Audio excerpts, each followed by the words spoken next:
Well, let's turn to a little different angle on this conversation and talk about the last week or so, because we were on a call a week ago and we were talking about how things were going. I had a couple follow-up questions. Is it okay Mhm. if I ask? Sure. Okay, Yeah. the first one was about a couple of people you mentioned. You mentioned, um, Russian oligarch and kind of mafia connections Hmm. and some rich banking family, the Rothschild. Rothschilds, the Red Yep. Shield child Yep. people.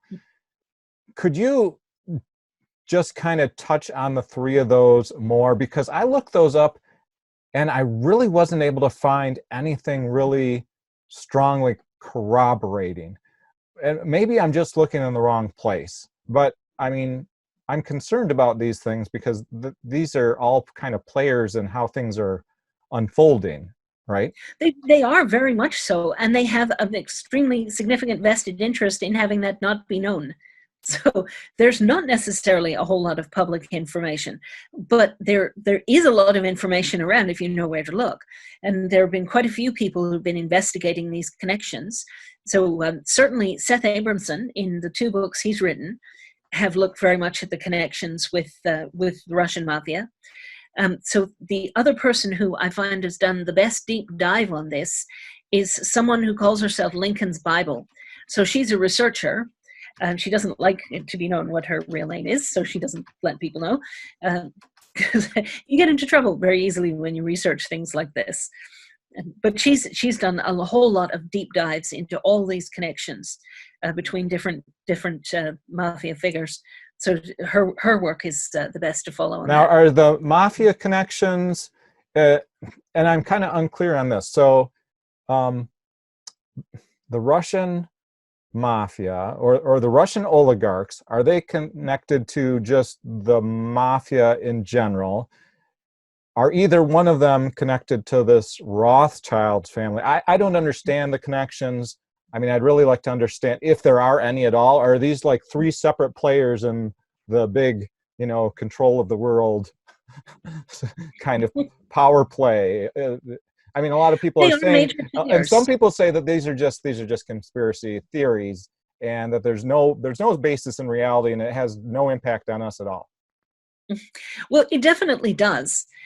So I don't pretend to understand the depth of the connections between all the different major power players. I think there are connections that we will never know.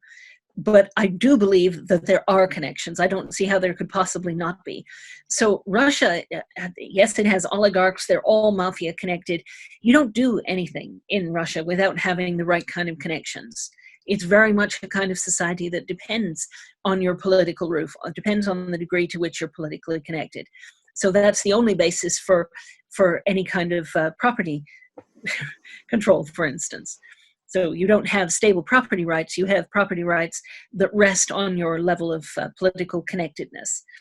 And so these oligarchs are all mafia connected. The government is mafia connected. It's really impossible to tell where the government ends and the mafia begins. I mean, they're very much two hands of the same creature.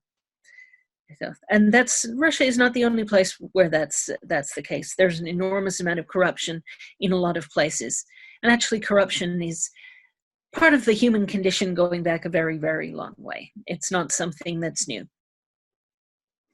And then the Rothschild family, like the They Wikipedia basically own article. the central banking system. Well, the Wikipedia article made it sound like, oh, they were really powerful in the 1800s and the early 1900s, but then the banks kind of closed and there were five branches and then there were two branches and then now it's just down to the one branch. And the one, David Roth Sr., like Esquire or something, but not the junior one who's like he's the green 28-year-old. I mean, is that where and he's like 600 on the Forbes list or something. He's not number one like Bezos or something like that.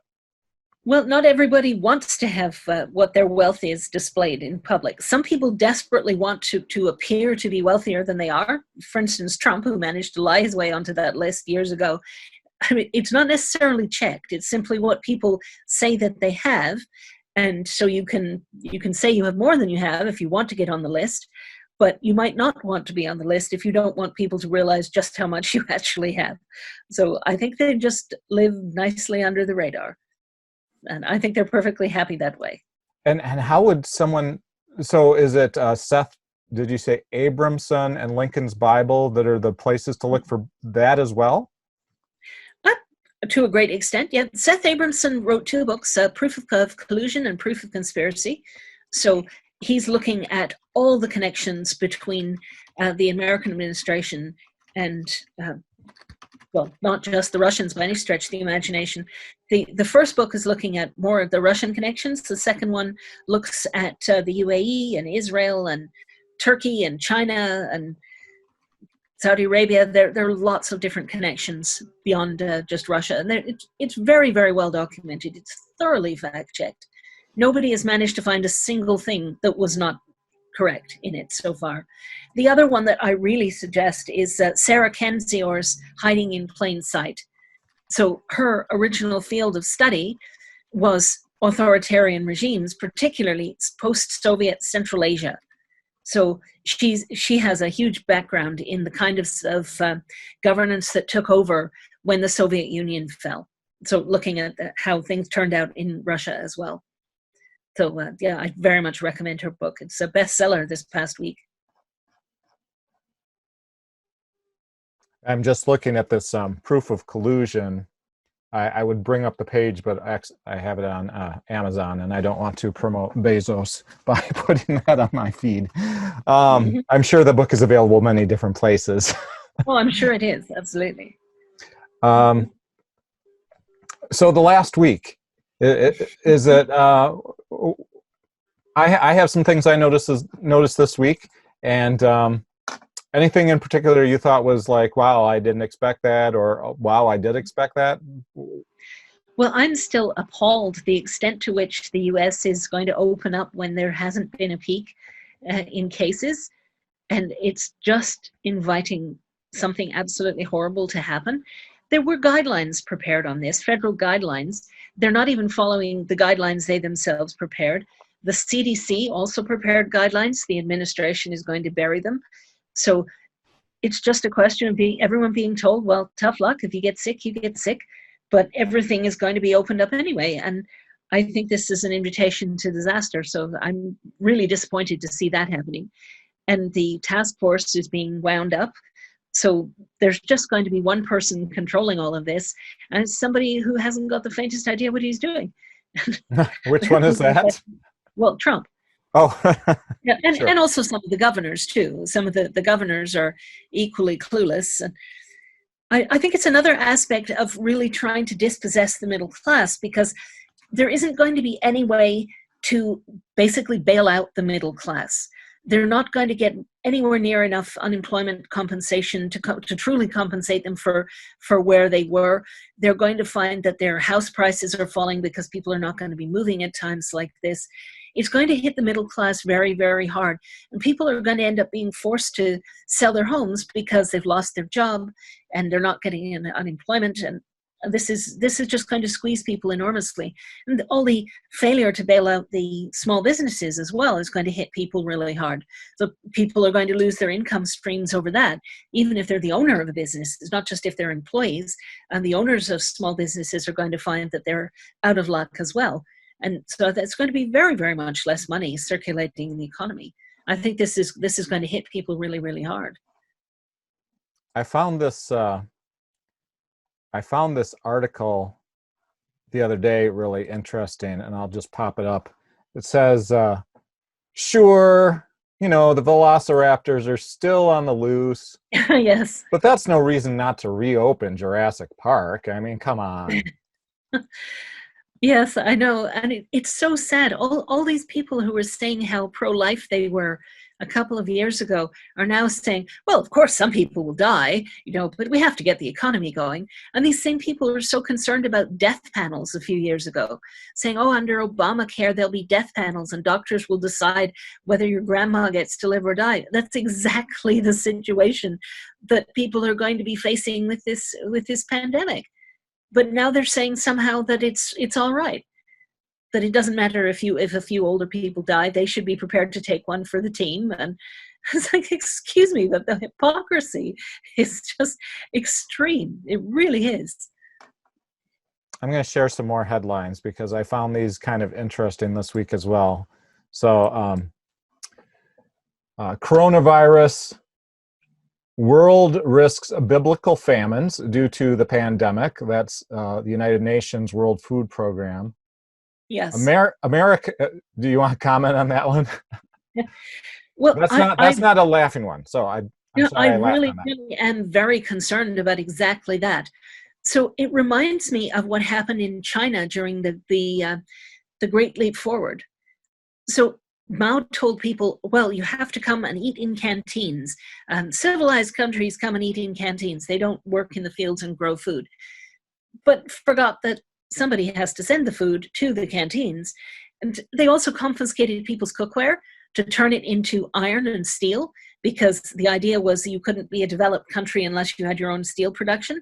So you ended up with no food in the system and people had no means to cook. And then between 30 and 50 million people starved to death. That's very much what could end up happening, because you can't harvest the food. The farmers have to pay to harvest food. If they can't sell the food, or they have no market for it because restaurants and things and schools are closed, then food is being plowed into the fields again. There's going to be probably 50% less food than there was before, and people are hungry on the other side. This happened in the Depression as well. You couldn't connect buyers and sellers or producers and consumers because there wasn't enough money in the system. And that's exactly what's happening now. Plus, people can't necessarily get to where the food is. So it's not just a question of not enough money. It's also that the food is being produced in one place and the demand for it is somewhere else. And there's not necessarily the money to harvest it all and get it to where the demand is in a form where it could satisfy that demand. If you've got a whole huge tanker full of milk, you can't expect someone in a grocery store to buy a tanker full of milk. It has to be in a form that makes sense for consumers to buy in smaller quantities. And there's not necessarily the packaging available to suddenly take all that large quantities material and store it for small quantity use. So I think it's going to be a huge problem going forward. And not just for the States either. I think it's going to be a massive issue for an awful lot of places. I mean, it helps if the distances are smaller. So if you're in a smaller country, you don't have as much of a distribution problem. But in a large country, that is going to be massive. And I think that's going to lead to civil unrest as well. Well, that's the thing that concerns me the most. I mean, there's two things that concern me the most about this. Number one is there's plenty of capacity to grow food in the world. I mean, we're all here already, which means we're eating enough to be here. So yes, there's enough capacity, and there could be even more capacity if, for example, instead of taking 10 calories of corn and soy and food and feeding it to cattle and pigs and things, that we just provided that directly to people instead of to the animals. So that'd be one way to increase the food supply. Another way would be, instead of doing monocrops, doing really varied crops, organic style food forest. Yeah, like a permaculture style food forest, a multi-tier. So I completely agree about not feeding grains to animals, by the way, because animals are not supposed to eat those things. Well, chickens are quite happy to eat grains, but when you feed things like that to cattle, it makes them chronically sick. This is a terrible thing to do to animals. And you're right, that if that's what you were feeding to animals, then you would get more energy by people just eating that food directly.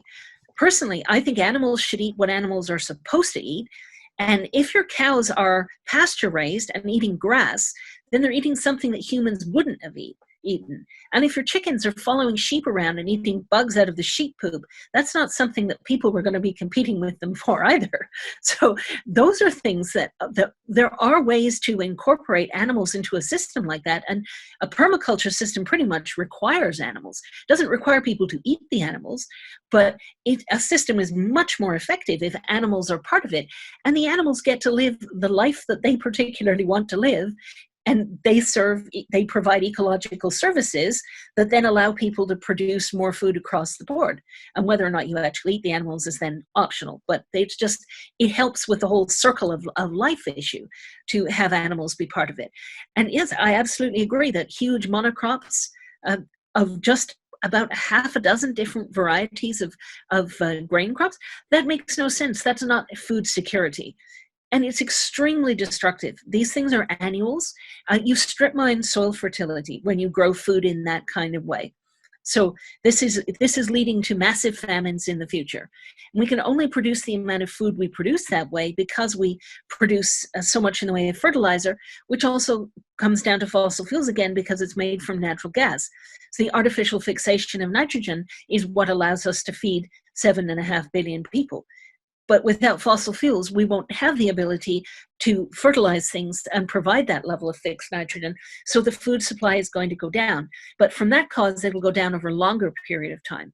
What we have at the moment is a very acute shock to the system because the supply chains have been all disrupted. So there's the acute shock, but there are also going to be chronic problems down the line with food supply. There are going to be problems from finance, there are going to be problems with climate and water supply and fertilizer and the ability to distribute the food that's being produced. Because yes, we can produce a lot of food, but we can't easily get it to where everybody is.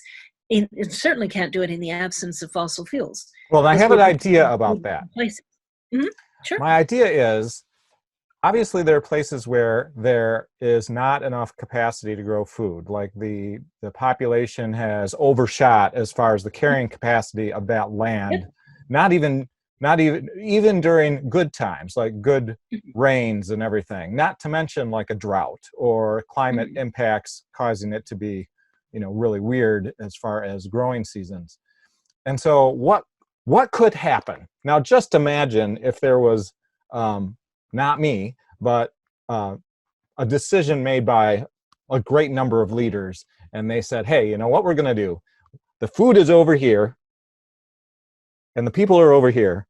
We're going to go get the people, we're going to bring them to the food, and we're going to let them set up their permaculture gardens and everything, and then situation solved. Because we know there's enough food, we know there's enough people to eat the food. The people are just in the wrong place. It's not really the food's in the wrong place. This is the other way of looking at it. So for the United States, for example, we've got, 30 of these huge cruise liners, whatever they're called, to go on a cruise. They've got rooms and everything. We could send them over somewhere, pick up, 100,000 people, bring them back, take them to wherever there's the food is at already. Like in Iowa, the potatoes are just sitting there because there's just so many potatoes, right? Yep. They have been able to give away some of them, but not all of them. But this is not a difficult idea to come up with. If I was able to come up with an idea like this, somebody that's thinking about this all day could probably come up with much, much better ideas.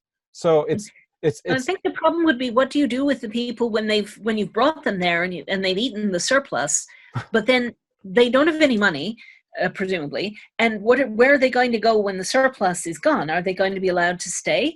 Because now there might be not just not a surplus, there might be a deficit. So then, do you send them all home? Do you pay to send them all home, or do you expect them to somehow get themselves back to where they came from now that they've served that purpose? And this would have to be kind of a global decision that, we've got a lot of kids that are dying over here, and we're going to bring them over here, and they're going to live here now. We don't want them to die. Their land is desert. There's no prospects for them. So are we just going to let them?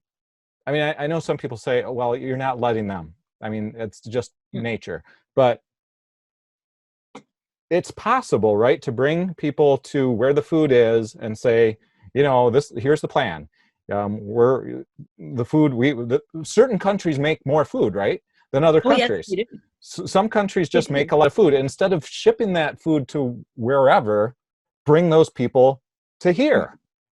I mean, we've got... For instance, Australia produces, well, Australia has 25 million people. It produces food for 60 million people. But although it's capable of doing that, it's doing it in a way that is strip mining soil fertility, and meaning that even at 22 million, they will be over carrying capacity in a very few years. So in theory, you could bring a whole lot more people to Australia, because right now there's the food for them. But in the future, there may not even be food for the people who already live there, because it's being produced in a way that is undermining the ability to continue to do that in the future. And that is going to be a huge problem.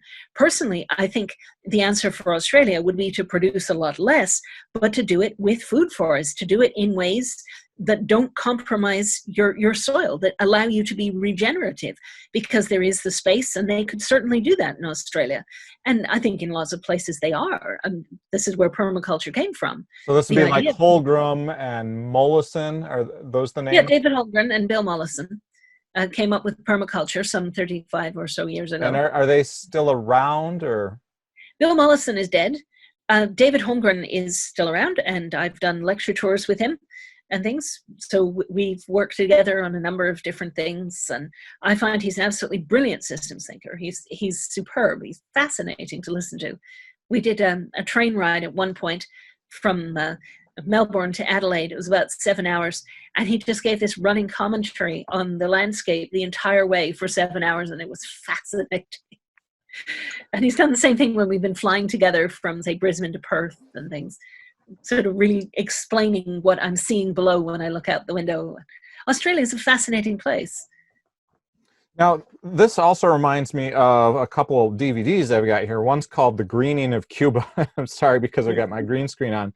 And the other one's called The Power of Community, How Cuba Survived Peak Oil. And so... Yes, I know the person who made that one. And so I'm wondering, was that permaculture they were doing in Cuba during that special period? It definitely was. And in fact... It wasn't called permaculture. What was it called? Yeah. Was it just called organic? Yes. Yep, absolutely. But there were quite a lot of my Australian permaculture friends were involved in that. So Daryl Taylor and people along those lines. So yeah, it was definitely permaculture. And that's very much what people need to do. They need to be able to grow things in a way that mimics nature.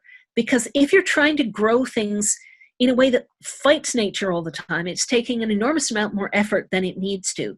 So if you have to remove an entire ecosystem just to create bare land to then plant a monocrop, then you're constantly fighting the system. If you can plant things in a food forest where everything is complementing everything else, the work goes in at the design stage, but then it's not anywhere near the amount of work once you've got the system up and running.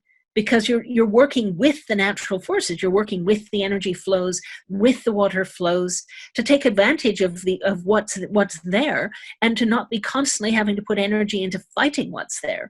I mean, if you can work with the wind, why would you have to be trying to find ways to fight it, for instance? You know, I think permaculture is brilliant.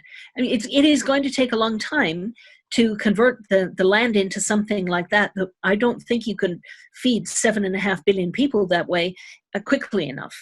I don't think there's the amount of time to do that.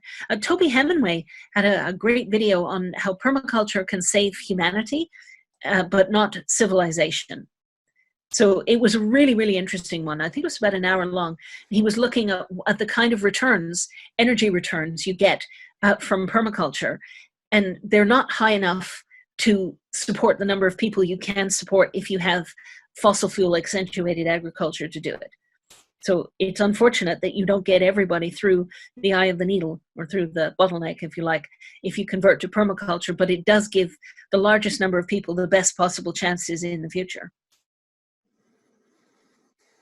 But no matter how we handle this for the next century, there are going to be unpleasant bits. So I was going to look at some of my other headlines, and I'll just pop them up here and see if you had any comments on them. Mm-hmm. So I kind of put these together, and I said, okay, this is an update to the owners. So this was as if I was writing to the owners, right? My update to the owners, May 6th, on their ownership property slavery report. And so, yeah, the famines, they're going along just fine. The snitches are coming out of the woodwork. Yep, the snitches are all there. So people, have to stay home because of the snitches. And yep, we're arresting the people that are going out. Cop arrests Texas bar owner, and Pennsylvania woman jailed for refusing to go into quarantine, and Dallas salon owner jailed for defying virus. And then a couple related ones. The sex workers are falling through the cracks in coronavirus. The bare necessities of federal court rules that strip clubs are entitled to pandemic loans. And another one, woman arraigned on felony charges in murder of Family Dollar security guard over face mask. And there's actually 3 or 4 of those. And so my final comment on there was, it's compassion versus ownership. It's us versus the owners. I mean, it feels that way at the moment. And it's a choice whether we are compassionate, altruistic, ethical altruists, or whether we are, and I put it up here, giving, compassion, altruism, love, freedom, happiness, and being alive, versus the owners, their property, their violence, because they'll call the cops on us if we don't do what they want them to do. Possession, slavery, fear, and death. Maybe not necessarily slavery. I mean, in some places, real slavery. But other thoughts from your angle from this past week, or things that you're noticing more of than before? I'm really noticing the polarization in the U.S. And it is just getting so extreme at the moment. And all these things, whether or not you're wearing a mask, for instance, is becoming a badge of tribalism. It's like having a gang patch on the back of a leather jacket. So if you're wearing a mask, you're assumed to be part of one tribe. If you're not, you're presumed to be part of the other. And just the amount of conflict, and people being shot because they're trying to enforce the rules that their own employer has asked them to enforce. And then people are saying, I need to get into this shop, and if you won't get out of the way, I shoot you. I mean, these sorts of things are ridiculous. So I've been disappointed to see the extent to which that tribalism is getting worse by the day. And the other thing that I'm noticing is that there are upticks in numbers of cases in a number of places that are trying to open up. So South Korea has seen an uptick, and so has Australia. New Zealand hasn't so far, but we haven't really opened up much yet. I do think that we might end up having a second round of this, a second wave of this illness, and so there are definitely warning signs for that at the moment. That would be unfortunate. The U.S. hasn't even finished the first wave yet, but other places may be due for a second, especially the ones in the southern hemisphere, because the virus seems to like temperatures between about 5 and 11 degrees. So that's pretty much what we have all winter here. And a lot of parts of Australia are like that too. So it's a warning sign for the southern hemisphere at the moment. So now I'm going to ask anybody who is on live right now, whether you're on YouTube or in the Zoom, if you have questions for Nicole. I have nothing particular left for the next 30 minutes or so. So if you have questions, why don't you put them into the chat box, and I'll just read them to Nicole. And while you're thinking of questions and putting them in the chat box, I'm going to ask Nicole one lead-in question, and here it is. Nicole, if you were talking to someone who doesn't know anything about what's going on in the world and just thinks things are going to open up soon, what sort of if she was happy to listen to you for a little bit and she seemed very interested, what would you say to her? I think people need to understand that there are limits, because when we have the sense that everything is totally unlimited, and as long as we have ingenuity, I think that the sky's the limit, we can do anything we want, we can expand forever. I think that really comes down to why we have the problems that we do, because people don't understand that there are limits, and that whatever one person uses means that there's less for everybody else. That we're living, and especially in the developed world, we're living in ways that there would be required to be multiple planets for us to continue living at the standard that we live at. So I would really try to get people to think of what it is that they're using, not just a carbon footprint, but sort of an everything footprint, to say, how are we living and what are the consequences of living this way? We're going to hit limits. And are we going to like it when we do? No, we're definitely not. Because then we're going to be moving into contraction, where it's not just that the expansion will be slower, but there'll actually be a contraction, so there'll be less to go around. And I think people are prepared to take losses if they feel everyone's in the same boat. Because it's relative wealth that really is a driver for people's behavior. If they don't have much, but nobody else has much either, then they're probably perfectly happy. But if they have the same amount and everybody else has more than they do, then they're going to feel particularly downtrodden. If they have the same amount, but it's more than everybody else around them, then they're going to feel pretty good about it. So it really depends on how you are relative to other people. And I think we need to understand that we are trying to live at a level so much higher than we're expecting other people to live. And that is really a problem. We're forcing poverty on other people for our own benefit. And people look at Wall Street bankers and they say, oh, well, they're trying to defend a disparity of wealth between them and us, which of course they are. But then people in the third world look at the entire population of developed countries in exactly the same way that we look at Wall Street bankers. They're saying these countries are trying to defend a wealth disparity between them and us, which we are. And so I think we need to realize that we're very much part of a system and that we're not living within limits, and that is causing problems, not just for us in the future, but it's causing other people problems for other people today. And it's going to mean that our kids and our grandkids have a lot less to live with in the way of resources than we have had, because we're having a gigantic blowout right now. I think it's important that people learn to live within limits. So I'll ask from the perspective of person I know. So she's a public school teacher, and I know a lot of public school teachers. And she's got her kids, and she's a single mom. And she just wants to know, when's she going to be able to get back to work? How are things going to go in the fall? Is she going to be able to see her students? Is she going to be concerned about her paycheck or anything? She's only 10 years from retirement. She's looking forward to that retirement. She's looking forward to the boys growing up and going to school. She just wants to know when things are going to be fixed and back to normal. Well, if by normal you mean the way things were before, I don't think we ever get back to normal. I think there's going to be a very long adjustment period with this, because it's now bursting the everything bubble. So we're having supply chain disruption. That's going to get worse and worse over time, because people are going to be, particularly for things that really matter, like food and fuel, if there's not enough, then people are going to be trying to do whatever they have to do to get whatever they need. And this is probably going to involve a rise in crime and things like that. I don't think we're going to have the level of economic activity, because people aren't going to have the money to support it. So there won't be as many in the restaurants and activities and events and gatherings and things like that. People won't have the same amount of disposable income to be able to splash around. So I don't think we're going to be able to get back to normal. And I think the pandemic could easily take several years to go through the world's population. And I think we're going to have periodic lockdowns. I don't think it's just going to be one lockdown and then everything just miraculously gets back to normal. I think there's been this initial lockdown. People start to open up, more cases, shut things down again, because you don't want the ICUs to get completely overwhelmed. So you shut it down again, then you tentatively open it up again, and it can just go round and round and round like that. I think it's quite likely to take at least 2 or 3 years for this to go through the system.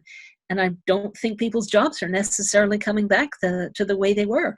I don't think the same range of futures will be available to the next generation as we've had.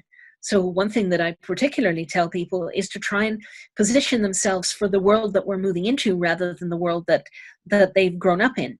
So to not train themselves for a job that isn't going to exist in the future. And things like being able to build things and grow things and all sorts of jobs are really, really useful. All the kind of trade things. People are going to need to repair things that were built with planned obsolescence, that weren't meant to last for a long time, and now they're going to have to. So if you can fix things like that, then you have a guarantee of an income stream in the future. But people need to think in those terms, to think what will be the jobs of the future, not what are the jobs of the present, and try and position themselves that way. I actually think that would be a really good thing for people to start thinking about, particularly the younger generation, because the student loan system has been really so predatory on young people. They're graduating with such enormous amounts of debt, and they're going to be graduating into a system where there's a lot less employment than there is now, and the salaries and benefits will be less, but the debt will still be there. So I think if people can find a way to not get into that system, not have to take on that debt, do an apprenticeship instead, learn a trade.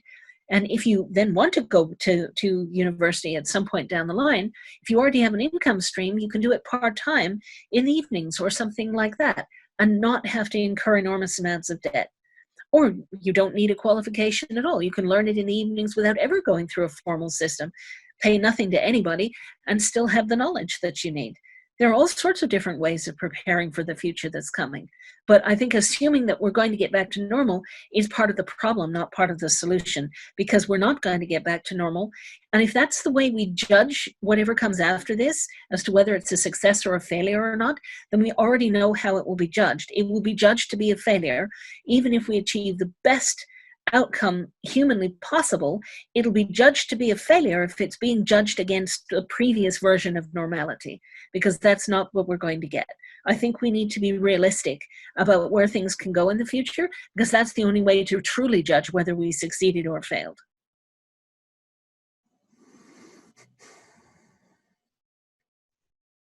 So does that mean that you don't expect that pension check to be there in 10 years? No, I don't. I don't expect to ever see a pension of any kind. And I don't think, even the people who are currently getting them, who are older than I am, I don't think it's necessarily going to be there. The systems are being bankrupted. The assumptions that went into them as to what kind of returns we're going to get are just wildly unrealistic. And I think pension funds are going to be tapped, what's left of them anyway, are going to be tapped to pay government expenses. This is already happening in a number of places. And Hungary was doing that, for instance. You won't be alone. If there are pots of money around that are in harm's way, then they're going to end up being siphoned into something that was making losses by someone higher up the financial food chain than the person who thought they owned the money. So I really don't think there are going to be pensions in the future. Couldn't say exactly when they would go away, but I think it's very dangerous to assume that they'll always be there. How about things like payments for senior citizens from federal governments? Like in the United States, it's just called Social Security or something like that. I'm not convinced that's necessarily going to be there either. In most countries, it's not. In most countries, people live in extended families, and that's how the people are looked after. Nobody has no role and no responsibility. Everybody does something. Everyone older than about 3, anyway, does something. And typically the older people are looking after the grandchildren while the adult children are earning a living that then covers all of them. You don't have that sort of living pattern in the States. So I think if there isn't protection for older, vulnerable people, then a whole lot of them will have nothing to fall back on. But I'm very concerned that Social Security and Medicare and Medicaid are going to be cut. Trump has already said that that's what he's planning to do in a second term, if he's reelected, is to tackle Medicare, Medicaid, and Social Security. And I think it was going to top out anyway, because it's structured as a Ponzi scheme. It depends on the continuous buy-in of new entrants. And when you have fewer and fewer young people and more retiring baby boomers, the math was never going to work anyway. But then you have a system where they're going to cut it deliberately. It's going to die sooner than it otherwise would have done. And that, I think, is going to be a huge problem. There's just going to be no means of support for a whole lot of people. They're really not going to have incomes, and all the programs that were there to help people, I think, are going to be cut as well. And this is just going to come as a massive shock to the system. People really do assume that those entitlements will be there, and I don't think they will. How about things like individual retirement accounts or Roth IRAs or 401ks or 403bs and those sorts of things? I don't think there'll be anything there when people want it. I don't think they'll be allowed to withdraw it. They'll be told things like, oh, well, we don't want to see people compromise their retirement, so we're not going to let you take this money out. And what that will mean is we don't want you to realize that we don't have your money anymore, so we're just not going to let you take it out, but we're going to let you go on thinking that it's still there. That sort of thing, I think, is fairly likely. But So, anything in the grip of the system is at risk. so what are reasonable people doing then, instead of relying on Social Security, on pension, on individual retirement accounts? What are reasonable people doing to prepare for the future? Well, one way is you can come up with a business that supplies local things. So if you can set up a business that has local supply chains and a local distribution network, then you can be part of the future for your community. You can put the money into setting up that business, and if it's stuff that people are really going to need, if you're working in essential goods and services, then you might be something that your community relies on in the future. And if you have the seed capital to be able to set that up at front, then that would be fantastic. The other thing is you could maybe, if you have a house that's larger than, if you're one person living in a larger house, you could turn it into a bed and breakfast. You could rent out rooms to other people. So you can have property that works for you. You can basically be a rentier, but on a smaller scale, not on a sort of abusive kind of scale. And then you can have an asset that is working for you. And that may be better than having stuff that's in the system where you can't necessarily be able to protect it. It's easier to protect physical things that you're occupying at the time than it is to protect ephemeral things that are outside your control. So one of the things I was thinking about for my local community would be some sort of like a workers, a co-op of families that grow food together, and they store food together. And so it's maybe 50 or 100 families. They all grow food. They all store the food. They get credit on what they put in, and they can use that credit to take stuff out later on. You can have a community root cellar. Right, like to store the food. Yeah. Because food is, it feels like food is one of the biggest issues. The other one is electricity, right? To have some sort of local electricity generation, because there's so much stuff that runs just on electricity. And I think when you're in a rural area, you'd also want to think about how your well water is going to be provided, because that requires electricity. But you can get hand pumps. It depends how deep your well is as to how practical that is. But things like that, people need to think along those lines. Those are excellent things to invest in. So if you have a bit of money, you don't necessarily just have to keep it as liquidity. You can invest in hard goods and things like making sure that you have a hand pump so you can still have water from your well if there's no power. That sort of thing is very, very useful. And yes, I think a community root cellar would be fantastic. You could also have community power system that would power a community well and things, so that I don't know if everyone in a particular area would necessarily be on a well. Sometimes there's a small core if it's on town water, and then the surrounding rural area is on a well. But if you have a communal well, then if the town water system goes down because maybe they can't manage the treatment that they would need to put in it, they've just run out of money and can't provide that service anymore, then you've got a community well that everyone can rely on. So it's not as convenient as having everything in your own house, but it's a lot better than having nothing at all. And things like that, those sorts of investments, I think, are great. If people have had seed capital for that they've managed to protect from a collapsing financial system, then investing in community infrastructure is a perfect thing. How about something like organic seed bank? Yes, absolutely, that too. That would make a huge amount of sense. And you can share the seeds around so that they're not just having to sit in a bank, but the bank is the whole community constantly growing these things. And I think that would be ideal. You want to save heritage varieties, absolutely.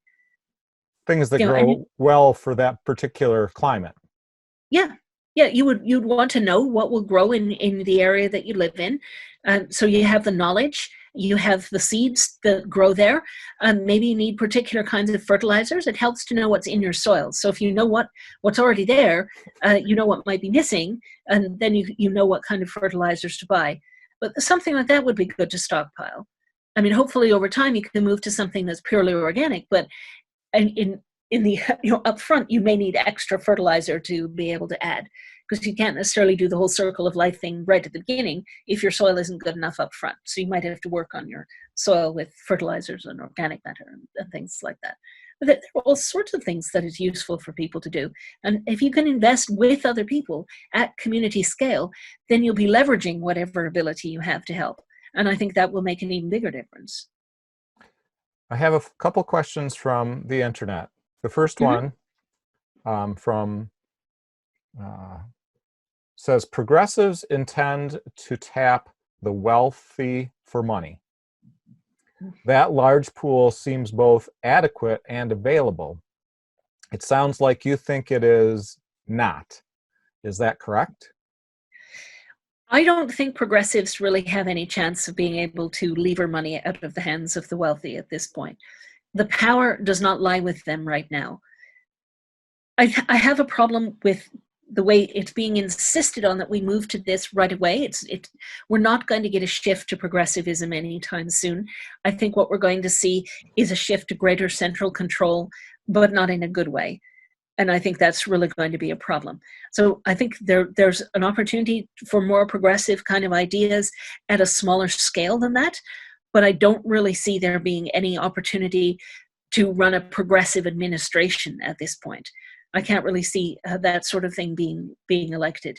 Because even within the Democratic Party, that's not really the way most of them are thinking. People seem to find that a real threat, the idea of people being progressive. The number of people I see who just consider anything that is remotely progressive socialism, and that's evil. And I really find that it's quite bizarre to look at the things that are being suggested as being progressive and then being decried as being socialism. These are things that every single European country takes completely for granted. This would not be considered a progressive agenda in Europe. Even the people who are at the most progressive side of the Democratic Party, this would not be considered a progressive agenda in a lot of other places. It would just be considered a normal centrist kind of social democracy type agenda. I think we will see the pendulum change. I don't think it's going to stay the way it is now, but I think it's going to swing first towards more central control and away from a progressive agenda, unfortunately. Another question is, what is the best thing to do with the money we have now in the bank? Make sure you have a certain amount of it under your own control, basically. You don't want to have everything in the system. Have what in the system only what you can afford to lose. So if you're just paying bills and a little bit comes in, a little bit goes out, you can use it for that. But I wouldn't use it as the store of value. Absolutely not, because your accounts could be haircut. Your account you could be denied access to your own account quite easily. I just don't think it's a safe place to leave it. So have a certain amount of it, a few months worth if you can, as cash under your own control, and be creative about how you go about that. And then if you have more than that, you might want to think more along the lines of hard goods. So how do you have control over food and water, roof over your head, energy supply? If there's anything you can do with the resources that you have to give you more control over the essentials of your own existence, and you've already got no debt and cash on hand, then I would consider those the best investments with what you have right now. Now, you suggested before in a previous week that if someone is close to paying off their house, like they could theoretically do it, they just haven't, that is not a bad idea. Oh yes, if you can pay off your house, I would do it, because then nobody has any leverage over you. You own the house outright. Make sure that you have the deed in your hot little hands or somewhere that is really, really safe, so that nobody can come along and take that away from you. If you have any debt on it, then that is a risk. So it is far, far better to own a small place outright than to own a much bigger place with debt. The only exception to that is if you have something that's a homestead and you have ways to finance that debt by maybe pooling with other people, then maybe you can do it. If it's something that's genuinely a valuable property that's producing an income or products that you can sell to raise an income. So then maybe, but it's better to have no debt if you possibly can. So if you can pay it off, I would really suggest you do. People say, well, the interest rate is low and you might get more returns in the stock market. So leave your money in the stock market and then later on when that's grown, then pay off your mortgage. I would say don't do that. The stock values are going to fall. So you're not going to have what you think you have in the stock market. You might be getting margin calls on your stock portfolio and on your house if you have margin debt. This is not a safe position to be in. You are better off with no debt and a certain amount of cash on hand, where it's cash under your own control. I think these are important things. So I had a follow-on question, but it slipped my mind for a moment. What I was thinking about was refinancing a house. For example, there are credit unions in the United States that are owned by the members of the credit union, and some of them keep their mortgage documents on hand. They don't resell them. So would it make sense to look into something like that if someone was, years away from paying off? Would it make sense to go with like a local lender that's keeping the papers right there? I would consider doing that, yes. I mean, the more local, the better. You don't want things to be resold multiple times, and then you don't even know who's holding your mortgage, and they can try and call in the debt at a time that's going to be convenient to them, not you. So, yes, I think if you can go with a local lender, that would be great. You want the closest connection you possibly can with everything that you own, whether it's your money or your home and any mortgage you might have on the home. Everything. If you can keep it local, you will have a much better chance of being able to manage it. You'll be working with someone who knows your circumstances and who hopefully will be more responsible than big banks are at lending to you what you can genuinely afford. And then you mentioned for people who have recently purchased a house, this would not be a time to just try to be continuing to pay mortgages down when there are other things that maybe they could be investing in. Yeah, I don't think it's a good idea to be buying a house right now, unless it's a homestead. So not just a house, not just somewhere to live, but somewhere that will help you have control over the essentials of your own existence. So if it's a homestead and you can produce food there and you maybe have a water supply and you have ways of producing your own energy, then that's something that you could consider buying now. But you'd have to consider whether you have to take on debt to do it, and whether or not you want to share pool resources with other people to share the costs and the benefits. So there are ways that you can do it if you want to buy now. Otherwise, I would not buy now. And in fact, if you have a lot of debt, I would just sell, because I don't think there's any way it's going to be possible to pay off that debt. And I think the price the financial value of that property is going to fall.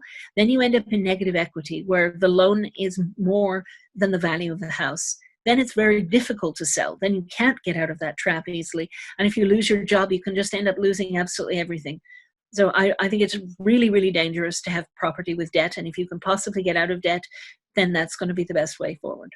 Now, one of our neighbors, I think many people in the United States in 2008, 2009, 2010, they ended up in negative equity and they weren't able to pay their mortgages. So they stopped paying their mortgages, and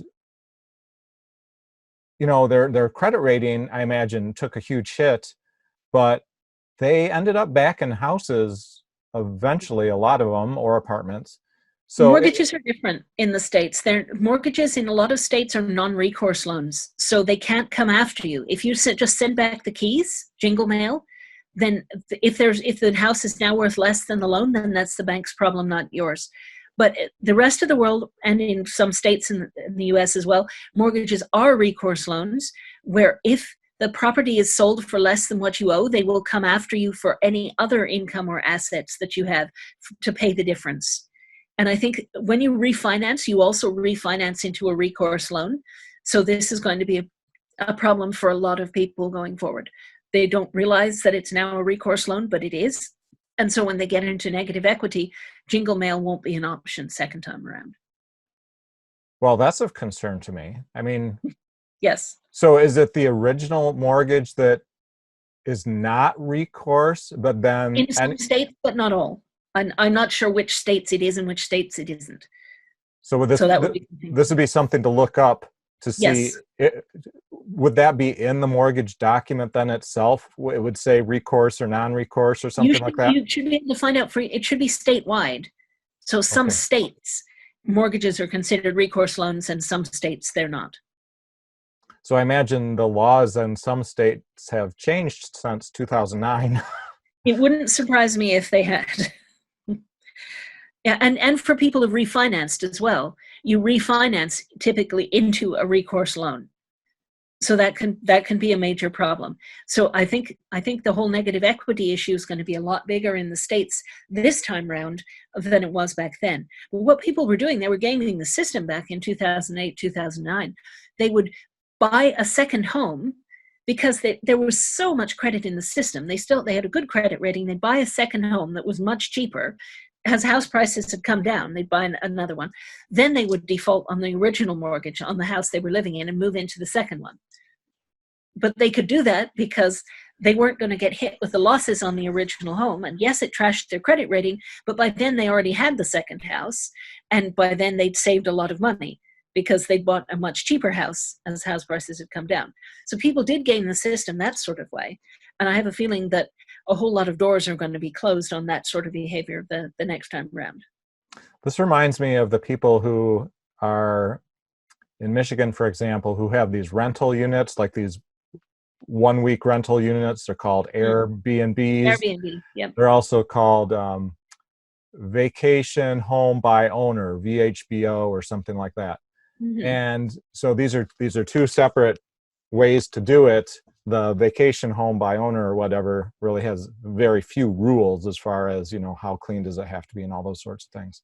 Mm-hmm. But a number of people have went into debt doing things like home equity lines of credit so that they can improve their property. So they have this rental unit, 2 or 3 rental units. And in Michigan, for example, where I'm at, there are thousands, maybe tens of thousands of these, and people are expecting to have renters this summer. And it's not going to happen. Yet people have overstretched themselves enormously in this. There are going to be a lot of bankruptcies. There's going to be an absolute tidal wave of bankruptcies. So people who've overstretched themselves, they've bought multiple properties. Those properties are going to be in negative equity in the not too distant future. They're not going to be able to rent them out. So those things are going to be foreclosed on. And when there's a huge amount of property on the market all at once, then there's no price support. The prices of property come down. And then the whole wave of negative equity gets broader and broader. That's very much what we're going to be looking at. It's going to give price discovery on real estate. And we're going to see prices ratchet themselves down in a very long way, I would argue. Not all at once, but over a few years. Well, thank you so much, Nicole. And thank you for everybody for viewing. If you haven't liked and subscribed and hit notifications and made a comment and shared, please do so. And we will see you next time. Thanks. Okay.